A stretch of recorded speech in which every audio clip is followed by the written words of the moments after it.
Hello guys, good day to all of you. This is my presentation and it's all about homeostasis, a mechanism of evolution. What is homeostasis? The term homeostasis is derived from two Greek words, homeo, which means unchanging, and stasis, which means standing. In its simplest form, it means staying the same. It's an organism's internal environment which stays the same. Or in short, to maintain equilibrium is to maintain harmony with the body's internal systems. The internal environment refers to the conditions inside an organism. These conditions remain more or less constant, despite changes such as pH or temperature in the outside environment. In practice, it comes down to providing a stable environment for the cells of the body. The historical concept of homeostasis. Walter Cannon, a physician, coined the term in 1930. His book, The Wisdom of the Body, describes how the human body maintains consistent levels of temperature and other vital conditions such as blood, liquid, salt, sugar, protein, fat, calcium, and oxygen. In the Earth's environment, similar processes dynamically maintain steady-state conditions. Homeostasis is a property of a system in which variables are regulated so that internal conditions remain stable. Examples of homeostasis include the regulation of body temperature and the balance between acidity and alkalinity. It is a process that maintains the stability of an organism's internal environment in response to fluctuations in external environmental conditions.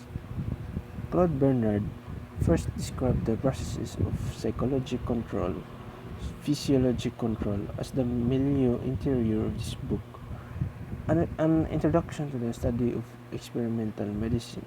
The term homeostasis was later coined by Walter Bradford Cannon in his book Organizational for Physiological Homeostasis.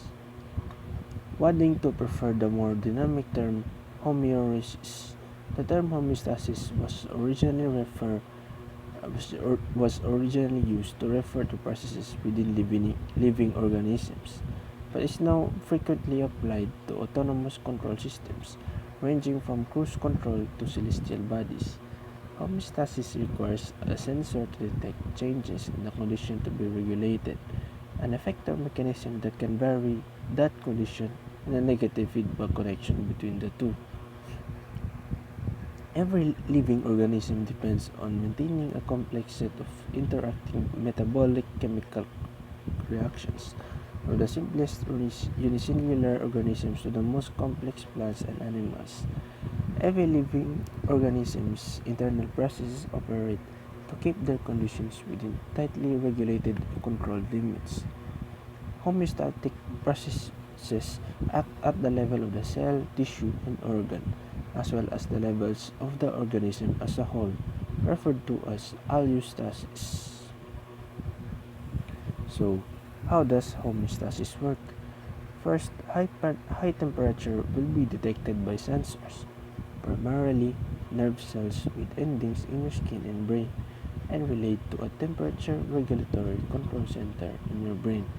The control center will process the information and activate effectors, such as the sweat glands, whose job is to oppose the stimulus by bringing body temperature down. In the same way, if something is out of balance in your body, a physiological reaction will kick in until the set point is once again reached. Here's how the primary components of homeostasis work. Stimulus. A stimulus from a change in the environment kicks something out of balance in the body. The receptor reacts to the change by informing the unit. The control unit. The control unit then communicates the change needed to bring the body back to balance. The effector. The effector receives this information and acts on the change that is needed. Next slide. Body temperature doesn't just swing above its target value. It can also drop below this value.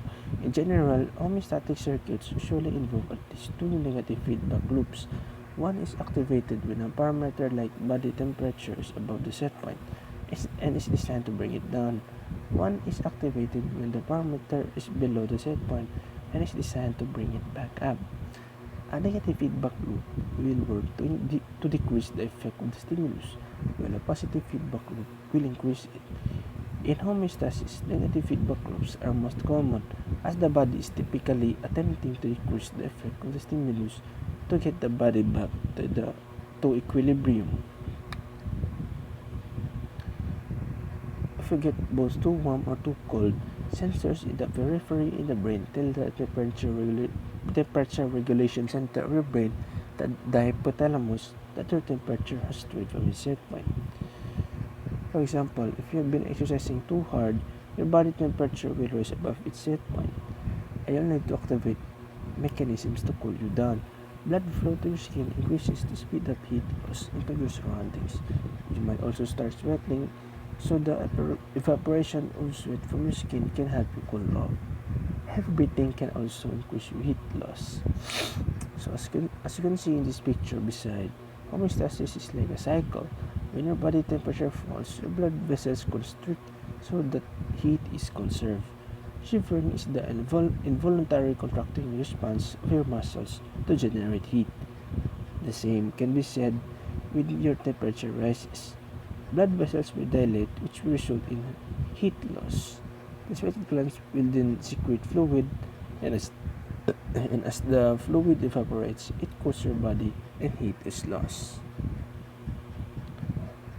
Positive feedback loops. Homeostatic circuits usually involve negative feedback loops. The hallmark of a negative feedback loop is how it counteracts a change, bringing the value of a parameter, such as temperature or blood sugar, back towards its set point. Negative feedback mechanisms consist of reducing the output or gain of any organ or system back to its normal range of function. A good example is the regulation of blood pressure. Blood vessels can sense the resistance to blood flow when blood pressure increases. The blood vessels act as receptors, relaying the message to the brain. The brain then sends a message to the heart and the blood vessels, both of which are effectors. The heart rate will decrease as the blood vessels increase in diameter. This change causes the blood pressure to fall back into its normal range. The opposite happens when blood pressure decreases, causing vasoconstriction. Some biological systems, however, use positive feedback loops. Unlike negative feedback loops, positive feedback loops amplify the starting signal. Positive feedback loops are usually found in processes that need to be pushed to completion, not when the status quo needs to be maintained. A positive feedback loop comes into play during childbirth. In childbirth, the baby's head presses on the cervix, the bottom of the uterus through which the baby must emerge, and activates neurons to the brain. The neurons send a signal that leads to the release of the hormone oxytocin from the pituitary gland. Oxytocin increases uterine contractions and thus pressure on the cervix. This causes the release of even more oxytocin and produces even more contractions. This positive feedback loop continues until the baby is born. The illustration beside shows the cycle of what's going to happen to an unborn baby inside the womb. Disruption to feedback disrupt homeostasis. Homeostasis depends on negative feedback loops, so anything that interferes with the feedback mechanisms can and usually will disrupt homeostasis. In the case of the human body, this may lead to disease. Diabetes, for example, is a disease caused by a broken feedback loop involving the hormone insulin. The broken feedback loop makes it difficult or impossible for the body to bring high blood sugar down to a healthy level. Insulin is also another hormone that helps regulate blood sugar levels. It decreases the concentration of the glucose in your blood. After you eat a meal, your blood glucose levels rise, triggering the secretion of insulin from B cells in the pancreas. Insulin acts as a signal that triggers cells of the body such as fat and muscle cells to take up glucose for use as fuel. Insulin also causes glucose to be converted into glycogen, a storage molecule in the liver. Both processes pull sugar out of the blood, bringing blood sugar levels down, reducing insulin secretion, returning the whole system to homeostasis. Glucagon does the opposite. It increases the concentration of glucose in the blood. If you haven't eaten for a while, the blood glucose levels fail, triggering the release of glucagon from another group of pancreatic cells, the A cells. Glucagon acts on the liver, causing glycogen to be broken down into glucose and released into the bloodstream, causing blood sugar levels to go back up. This reduces glucagon secretion and brings the system back to homeostasis. Diabetes happens when a person's pancreas can't make enough insulin, or when cells in the body stop responding to insulin, or both.